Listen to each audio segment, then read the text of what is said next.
प्रतीक एक पीसीएस अधिकारी बनकर अपनी सरकारी लाल बत्ती वाली गाड़ी में बैठकर अपनी 6वीं क्लास की मैडम से मिलने के लिए जैसे उनके घर जाते हैं, तो जैसे ही प्रतीक उनके घर पर जाते हैं तो उनके घर पर ताला लगा हुआ मिलता है और उनकी घर की हालात को देखकर ऐसा लग रहा है कि 5-6 साल से यहाँ कोई आया गया भी नहीं है। प्रतीक अपनी मैडम के घर के हालात को देखकर परेशान होने लगते हैं और वो आसपास के पड़ोस से अपनी मैडम के एड्रेस के बारे में पूछते हैं। तो प्रतीक को आसपास के जो पड़ोसी हैं उनसे मैडम के बारे में एड्रेस का पता चल जाता है। दोस्तों, ये कहानी है उत्तर प्रदेश में रहने वाले एक छोटी सी फैमिली की, जिसमें 3 सदस्य होते हैं, पति पत्नी और एक उनका बेटा इकलौता बेटा होता है। उस बेटे का नाम होता है प्रतीक। प्रतीक 5वीं क्लास में पढ़ता है और वो पढ़ने लिखने में काफ़ी होशियार भी होता है। प्रतीक के पापा कंपनी में काम करते हैं और कंपनी में काम करने से जो प्रतीक के जो परिवार की जो हालत है एकदम बढ़िया है और पूरी जो फैमिली है एकदम खुश मिजाज रहती है और हर चीज़ की जो है उनके घर में सभी चीज़ों की मौज होती है। जैसे जैसे समय बीता और समय के साथ साथ किसी बीमारी के चलते प्रतीक की जो मम्मी की है वो मौत हो जाती है और जैसे ही प्रतीक की मम्मी की मौत हो जाती है, अब प्रतीक की जो सामने एक दुखों का पहाड़ टूट पड़ता है। उसकी जो ज़िंदगी है एकदम बेकार होती दिखाई देती है। जब अपनी मम्मी के सामने प्रतीक स्कूल जाया करता था तो बहुत अच्छी तरीके से तैयार होकर स्कूल जाता था और लंच पैकिंग करवा कर भी वो ले जा करता। जब से उसकी मम्मी की मौत हो गई थी तो अब तो प्रतीक अपना ख्याल खुद रखता है और अपने आप ही तैयार होता है और लेकिन उसके पास कोई लंच पैकिंग करने वाला भी नहीं है। प्रतीक के रहने सहने और उसके पढ़ने लिखने का में भी काफ़ी अंतर आ गया था और वो पढ़ने लिखने में भी काफ़ी कमज़ोर हो गया था। तो उस प्रतीक के जो पापा है वो कंपनी में जॉब करते हैं, तो वो अपने बेटे की तरफ ज़्यादा ध्यान नहीं दे पाते हैं।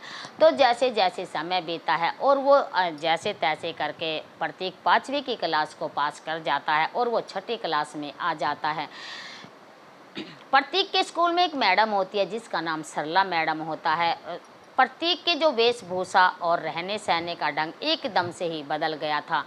तो सरला इस बात को जानती थी कि अब इनके घर में इसकी देखरेख करने वाला कोई नहीं है, इसकी मम्मी की मौत हो गई है। सरला सभी बच्चों को बड़े प्यार से पढ़ाती थी, तो उनके साथ साथ प्रतीक से भी बहुत प्यार करती थी और उसको भी बड़े ही प्यार से पढ़ाती थी। तो एक दिन शाम को प्रतीक अपने कमरे में लेटा हुआ था, तो वो और बाहर बरामदे में उसके पापा और उसके दोस्त हैं बाहर बैठे हुए बातें कर रहे होते हैं और प्रतीक उन दोनों की बातों को बड़े ही प्यार से सुन रहा था और चुपचाप वो लेटा होता है। प्रतीक के जो पापा के दोस्त होते हैं वो अपने दोस्त से कह रहे होते हैं कि तुम्हारी जो उम्र भी है अभी कुछ नहीं है और तुम्हें दूसरी शादी कर लेनी चाहिए और आगे तुम्हारे काफ़ी लंबी ज़िंदगी पड़ी है, तुम्हारे पास एक छोटा सा बच्चा भी है, ऐसे तुम्हारे घर परिवार का गुजारा नहीं हो पाएगा, तुम्हें कुछ ना कुछ तो ज़रूर करना है। तो प्रतीक के पापा अपने दोस्त से कहते हैं कि जो यदि मैं दूसरी शादी कर भी लेता हूँ, दूसरी मम्मी प्रतीक की आती है तो वो मेरे बच्चे को के साथ अच्छा व्यवहार नहीं करेगी, तो इसलिए मैं दूसरी शादी नहीं कर रहा हूँ, तो जो होगा वो देखा जाएगा। तो प्रतीक के जो पापा के दोस्त हैं वो कहते हैं कि जो तुम्हारे यार रिश्तेदार हैं वो भी अच्छे नहीं हैं, तो वो भी तुम्हारी सपोर्ट नहीं कर रहे हैं और तुम्हारा बच्चा भी अभी छोटा है, यदि तुम्हारा बच्चा बड़ा होता इसकी शादी कर लेते तो तुम्हारे घर परिवार का गुजार अच्छे से हो जाता। प्रतीक इन सभी बातों को अच्छे ध्यान से सुन रहा होता है और वो बात सुनते सुनते सो जाता है। सुबह का समय होता है और प्रतीक अपना तैयार होकर अपने स्कूल के लिए चला जाता है।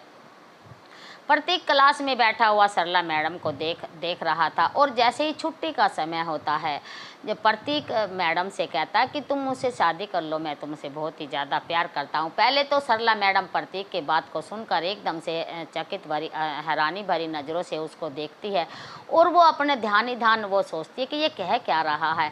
तो एकदम से सरला मैडम प्रतीक का कान पकड़ती है और बड़े ही प्यार से उसे पहले तो हल्की सी मुस्कुराती है, फिर कहती है कि बुद्धू तुम्हें अभी शादी क्यों करनी है।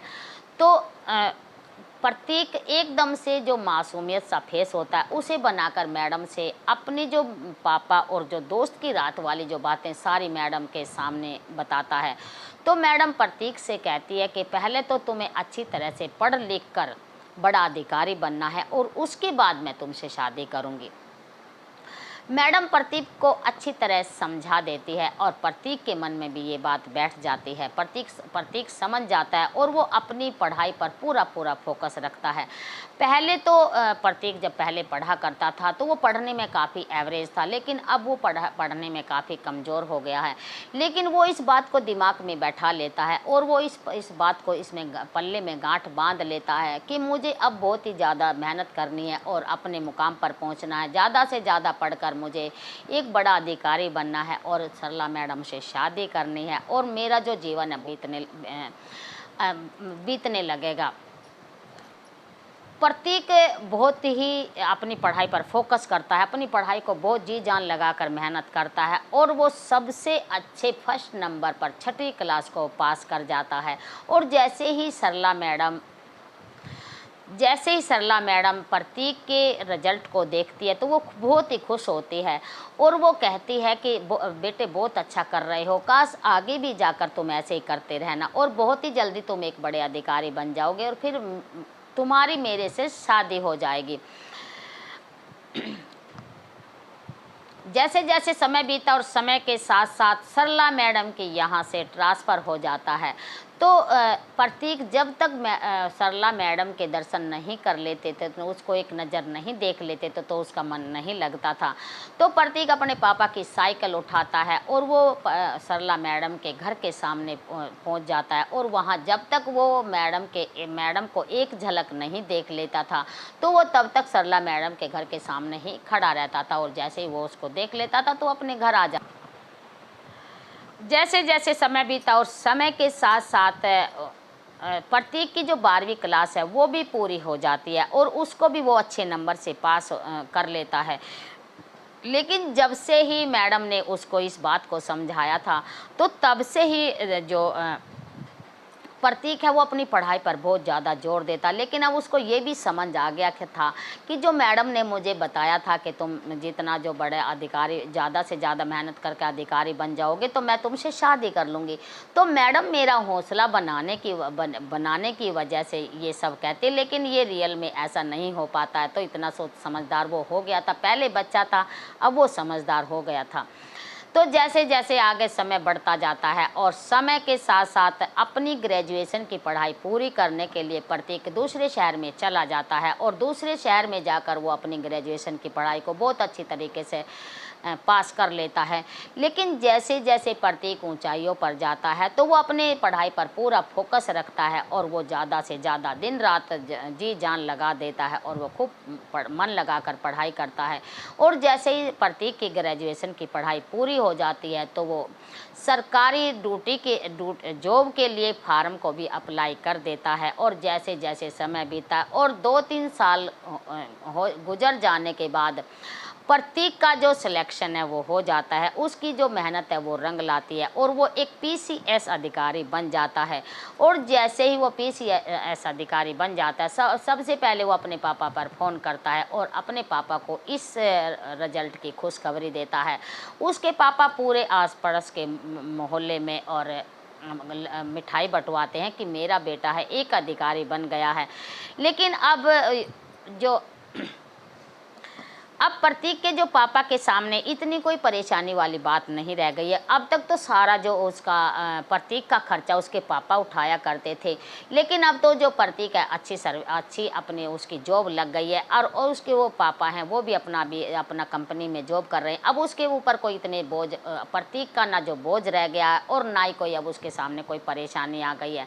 अब वो अपने जीवन को खूब अच्छी तरीके से बिता रहे हैं। जैसे जैसे समय बीता और समय के साथ साथ कुछ दिनों के बाद प्रतीक की जो है वो ट्रेनिंग भी पूरी हो जाती है और ट्रेनिंग लेने के बाद प्रतीक की जो पोस्टिंग है एक अच्छे से शहर में एक अच्छी सी जगह पर हो जाती है। और प्रतीक अपने जो काम को बहुत ईमानदारी से करता है और हर वक्त अपनी ड्यूटी पर तैनात रहता है।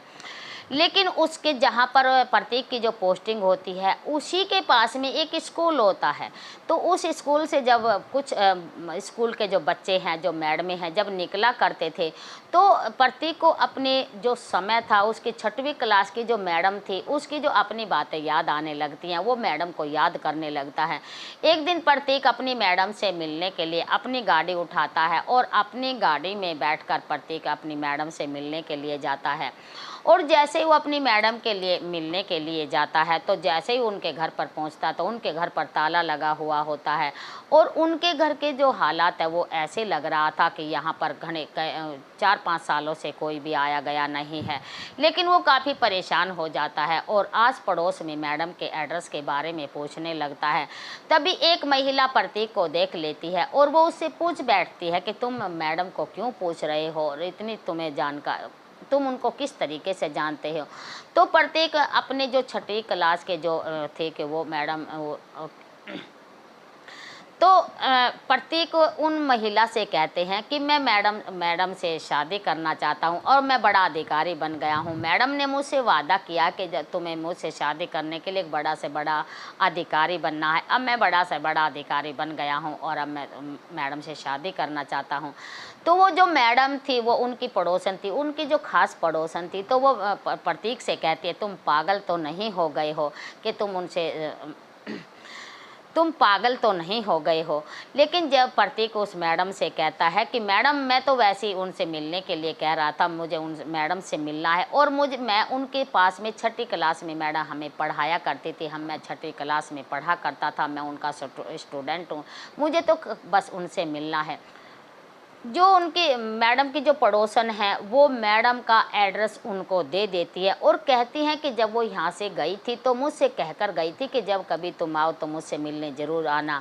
और वो जो उन मैडम की जो पड़ोसन है वो पड़ोसन अपना फ़ोन नंबर भी प्रतीक को दे देती है और मैडम उनका जो सरला मैडम का जो एड्रेस है वो भी उसको दे देती है और उससे कहती है कि यदि तुम उनसे मिल लो तो मुझे भी आकर बताना वे कैसी हैं कैसी नहीं हैं। लेकिन मैं अपनी गृहस्थी में फंसने के बाद मैं उनसे मिलने भी नहीं जा पाई, लेकिन मुझे उस सरला मैडम की बहुत याद आती है, वो बहुत अच्छी महिला हैं। सरला मैडम का एड्रेस लेने के बाद और अपनी गाड़ी में बैठने के बाद जो प्रतीक है वो अपना आगे के एड्रेस पर जैसे जैसे चले जाते तो रास्ते में एक फूलों वाले की जो दुकान पड़ती है तो प्रतीक वहाँ से एक फूलों का जो गुलदस्ता वो मैडम के लिए बनवाते हैं और फूलों का गुलदस्ता अपनी गाड़ी में रख लेते हैं और दूसरे एड्रेस के लिए चल पड़ते हैं। वो जैसे ही उस एड्रेस पर प्रतीक पहुंचता है तो जाकर गेट बजाता है। उस गेट के अंदर से एक महिला आती है और कहती कि तुम कौन और तुम्हें मैडम से क्यों मिलना है। तो प्रतीक कहता है कि मैं उनका स्टूडेंट हूँ और मुझे उन्होंने 6वीं क्लास में पढ़ाया है तो मैं उनसे मिलना चाहता हूँ। तो वो अंदर वाली जो महिला हैं तो वो कहती हैं कि वो यहाँ नहीं रहती, वो काफ़ी दिनों से इस एड्रेस पर रहती हैं। वो महिला उन प्रतीक को एक एड्रेस उनके हाथ में थमा देती हैं और कहती हैं कि आप जाओ इस एड्रेस पे उनसे जाकर मिलो, और इतना कहकर वो गेट बंद कर लेती हैं और अंदर चली जाती हैं। प्रतीक उस एड्रेस को लेकर अपनी गाड़ी में बैठकर फिर आगे के लिए चल देता है और प्रतीक जैसे ही वृद्ध आश्रम के गेट पर पहुंचते हैं वो गाड़ी से उतरते हैं और साथ में अपना फूलों का जो गुलदस्ता है वो भी साथ में लेते हैं और उसको गुलदस्ते को हाथ में लेकर जैसे वृद्ध आश्रम के अंदर जाते हैं फिर रिसेप्शन के ऊपर पहुंचते हैं। तो रिसेप्शन पर जाकर प्रतीक पूछते हैं कि यहाँ हमें सरला मैडम से मिलना है, उनका रूम कौन सा है। रिसेप्शन वाले कहते हैं चलिए आगे थोड़ा सा वहाँ पर उनका रूम है और आप वहाँ जाकर मिल सकते हैं। दोपहर का समय था और वो उनके आराम करने का समय होता है। जैसे ही प्रतीक हाथ में फूलों का गुलदस्ता लिए हुए सरला मैडम के गेट पर पहुंचते हैं तो जैसे ही वो अंदर जाते हैं, जैसे ही वो थोड़ा सा हल्का सा खटखटाते हैं तो मैडम अपने बेड पर लेटी हुई आराम कर रही होती हैं। तो वो उस व्यक्ति से पूछती हैं कि तुम यहाँ कौन हो और यहाँ क्या कर रहे हो। तो जैसे ही प्रतीक अंदर जाता है अंदर जाता है और एकदम से मैडम के सामने पहुंचता है। तो मैडम से कहता है कि आपने मैडम मुझे पहचाना नहीं, मैं वही अपने 6वीं क्लास में पढ़ने वाला आपका स्टूडेंट प्रतीक हूँ। तो सबसे पहले तो प्रतीक घुटनों के बल नीचे बैठ जाते हैं और वो फूलों का जो गुलदस्ता है वो मैडम को देते हुए कहते हैं कि मैडम, मैं आपसे शादी करना चाहता हूँ और अब मैं बहुत ही बड़ा अधिकारी बन गया हूँ, मैं आपसे शादी करने के लिए आया हूँ, क्या आप मुझे शादी करोगी? तो प्रतीक की बातों को सुनकर मैडम हंस देती है और कहने लगती है कि तुम पागल तो नहीं हो गए हो, तुम अपनी उम्र देखो और मेरी उम्र देखो। इतना कहते ही मैडम हंसने लगती है और हंसते हंसते हंसते हंसते मैडम की आंखों से आंसू बहने लगते हैं और प्रतीक जैसे ही रूम के अंदर जाते हैं तो प्रतीक मैडम के जैसे सामने जाते हैं और दोनों घुटनों से के जैसे ही हाथों में फूलों का गुलदस्ता लिए हुए प्रतीक अपने मैडम के सरला मैडम के दरवाजे पर जाकर थोड़ा सा गेट खटखटाते हैं। तो दोपहर का समय होता है और मैडम उस वक़्त आराम कर रही होती हैं। प्रतीक हाथ में गुलदस्ता लिए हुए मैडम के रूम की तरफ बढ़ते हुए जाते हैं और जैसे ही मैडम के दरवाजे के गेट पर पहुंचते हैं तो थोड़ा सा दरवाज़ा खटखटाते हैं। तो दोपहर का समय था और मैडम भी उस वक़्त आराम कर रही थी और जैसे ही दरवाजे की खटखटाहट की आवाज़ आती है तो मैडम अपने बेड पर उठकर बैठ जाती हैं और कहने लगती, तुम कौन हो और इस वक्त यहाँ क्या कर रहे हो? ऐसे सुनकर जो प्रतीक हैं वो हाथ में गुलदस्ता लिए हुए कमरे के अंदर चले जाते हैं और जाकर मैडम के सामने खड़े हो जाते हैं और मैडम से कहते हैं कि मैडम, आपने मुझे पहचाना नहीं, मैं आप का जो स्टूडेंट प्रतीक हूँ और जो 6ठी क्लास में पढ़ा करता था। और वो इतना कहते ही प्रतीक अपने दोनों घुटनों को ज़मीन पर रख देते हैं और हाथों में जो फूल का गुलदस्ता है उसको मैडम को देते हुए कहते हैं कि मैं एक बड़ा अधिकारी बन गया हूँ और मैं आपसे शादी करना चाहता हूँ, मैं आज आपसे शादी करने के लिए आया हूँ। मैडम जैसे ही प्रतीक के मुंह से ये लफ्ज़ सुनती हैं तो वो उस प्रतीक से कहती हैं कि तुम पागल तो नहीं हो गए, अपनी उम्र देखो और मेरी उम्र देखो। तो मैडम ज़ोर ज़ोर से हंसने लगती हैं और प्रतीक भी हंसने लगता है। हंसते हंसते मैडम के आंखों से आंसू बहने लगते हैं। प्रतीक थोड़ा सा मैडम की तरह नज़दीक आते हैं और मैडम को शांत करते हैं और कहते हैं कि अब तुम मैडम को चुप करते हैं। तो सरला मैडम प्रतीक को कहती है कि मैंने तुम्हें छोटी क्लास में एक थोड़ा बस खाली समझाया था और तुम्हारी जो समझ ने इतना बड़ा काम किया, तुमने इतनी ज़्यादा मेहनत की और तुम एक बड़े अधिकारी बन गए। लेकिन जो एक मेरा बेटा है, मैंने उनको पूरी कहानी भी सुनाई लेकिन उस पर कोई भी असर नहीं पड़ा। मेरे बेटे ने गलत संगत पकड़ ली और जो भी वो कमाता है तो वो सब शराब में उड़ा देता है और बुढ़ापे में मुझे उसने अपने आप से दूर कर। मेरा बेटा मुझसे मिलने यहाँ आश्रम में भी नहीं आता है तो मुझे अपने बेटे की बहुत याद आती है। तो प्रतीक मैडम को हिम्मत देते हैं, चुप करते हैं और उनको फिर अपने जो पिछले जो समय की बातें हैं उनको दोनों याद करते हैं। तो प्रतीक मैडम से कहता कि मैडम, अब आपको यहाँ रहने की कोई ज़रूरत नहीं है। तो पहले तो मैडम थोड़ी देर के लिए चुप रहती है, फिर कहती है कि बेटा, बुढ़ापे में मैं यहाँ से और कहाँ जाऊँगी, यहाँ रहूँगी तो मैं यहाँ कम से कम मुझे खाने पीने की जो खाना भी इत्मीनान से मिलता है और जो हमारे जो संगी साथी हैं, जो हमारे जो बड़े बूढ़े हमारे जो साथ के हैं, मैं उनसे बातें भी कर लेती हूँ, मैं यहाँ से बुढ़ापे में कहाँ जाऊँगी।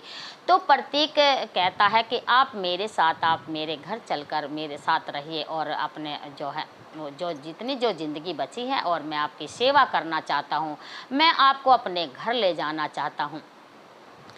तो मैडम काफ़ी मन ही मन सोचने लगती है कि कहाँ मेरा बेटा और कहाँ ये मेरा जो स्टूडेंट है। मैंने कभी ये सोचा भी नहीं था कि जिस काम को मेरा बेटा नहीं कर पाएगा वो एक मेरा स्टूडेंट कर देगा, और वो उसको काफ़ी ढेर सारा आशीर्वाद देती है। और प्रतीक मैडम को अपनी गाड़ी में बैठा लेते हैं और अपने घर के लिए निकल लेते हैं। तो उन प्रतीक की जो पत्नी है और जो उनके पापा हैं वो प्रतीक की आने की वेट कर रहे हैं, क्योंकि उनको पता था कि आज प्रतीक घर पर आ रहे हैं। लेकिन जैसे ही प्रतीक अपनी गाड़ी अपने घर के आगे आकर लगाते हैं और जैसे ही प्रतीक अपनी गाड़ी को अपने घर के आगे आकर रोकते हैं तो पहले तो प्रतीक उतरता है और फिर अपने साथ में जो मैडम है उनको आराम से अपनी गाड़ी का जो गेट है उस गेट को खोलकर और मैडम को गाड़ी से नीचे उतारते हैं और अपने घर के अंदर ले जाते हैं। तो जैसे ही प्रतीक की मिसेज और प्रतीक के पापा उन बड़ी बुजुर्ग महिला को प्रतीक के साथ देखकर बड़े हैरान हो जाते हैं और प्रतीक से उनके बारे में जानने की कोशिश करते हैं। तो प्रतीक अपनी वो 6वीं क्लास की जो बातें हैं और छोटी से बड़ी सारी जो बातें हैं वो अपने पापा को बताते हैं। तो जो उनकी प्रतीक की पत्नी और उनके जो पापा हैं वो उनकी जो सेवा हैं बहुत उनको मान सम्मान देते हैं और अपने घर पर रखते हैं और बहुत इज्जत भाव से उनका मान सम्मान रखते हैं। सरला मैडम प्रतीक के बच्चों को खूब अच्छी तरह से खिलाती हैं और प्रतीक के घर में रहकर सरला मैडम को अपनापन सा लगने लगता है और वो मन ही मन उसको ढेर सारा आशीर्वाद देने लगती है। और वो फिर वही बार बार कहती है कि जिस काम को मेरा बेटा नहीं कर सका वो काम मेरे स्टूडेंट ने करके दिखाया और जो बुढ़ापे में जो मेरा सहारा बना। तो प्रतीक मैडम से कहता कि मैडम इस बात को आप ना कहिए और आप इस घर में मेरी माँ बनकर रहिए और मेरी माँ का फ़र्ज अदा करिए। तो प्रतीक सरला मैडम को एक अपनी माँ का ओहदा देता, अपनी माँ की तरह ही अपने घर में रखता है। जब भी प्रतीक ड्यूटी से आया करता है तो सबसे पहले सरला मैडम के पास बैठता है, उनके दुख सुख की पूछता है और उनसे ढेर सारी बातें करता है और उनको किसी भी चीज़ की कोई कमी नहीं रहने देता है और उनकी खूब तन मन धन से उनकी सेवा करता है। और फिर भी उनको तो सरला मैडम उनको खूब ढेर सारा आशीर्वाद देती हैं। और वो एक जो परिवार में रहते हैं, सरला मैडम जो हैं और प्रतीक हैं, उनकी मिसेज है, उनके पिताजी एक ही साथ एक ही परिवार में एक ही छत के नीचे बहुत प्यार से खुशी खुशी रहते हैं। उनके घर में फ़िलहाल बहुत ढेर सारी खुशियां हैं और वो खूब उसे सरला मैडम को प्रतीक के घर में रहकर एक माँ के दर्जा जो उसने दिया है वो खूब बढ़िया प्यार से रहती हैं और खूब उनका जो मन है एक अपनापन उनको यहाँ रहकर लग रहा है। दोस्तों ये थी प्रतीक की कहानी और सरला मैडम की कहानी, जब उसने मतलब शादी करने के लिए उनसे ठान लिया था और एक छोटी सी सीख ने सरला मैडम ने एक छोटी सी सीख प्रतीक को दी और उसने उस सीख से इतनी मेहनत की और वो एक बड़े ओहदे पर जाकर पहुंचा। दोस्तों आप उनसे कुछ सीखिए और ये थी प्रतीक की कहानी, सरला मैडम की कहानी। आप क्या कहना चाहोगे प्रतीक के बारे में? एक छोटी सी सीख ने उसको इतना बड़ा आदमी बना दिया। दोस्तों हाँ, इस तरह की कहानी सुनाने का जो हमारा उद्देश्य है किसी को परेशान करने का नहीं है और बस ये प्रेरणादायक जो स्टोरी होती हैं, जो शिक्षाप्रद स्टोरी होती हैं, मोटिवेशन की जो स्टोरी होती हैं, हम सिर्फ आपको इसलिए आपके सामने इसलिए लेकर आते हैं ताकि आप इनसे कुछ शिक्षा लो और औरों को भी शेयर करो, औरों को भी कुछ सीखने का सिखाने का मौका दो।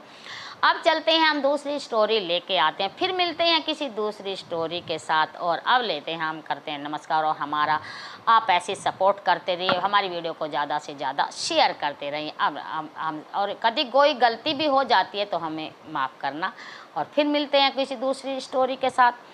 जय भारत, जय हिंद, जय हिंदुस्तान। फिर मिलते हैं अब आगे नई स्टोरी के साथ। बेस्ट ऑफ लक और हमारे साथ आप बने रहें।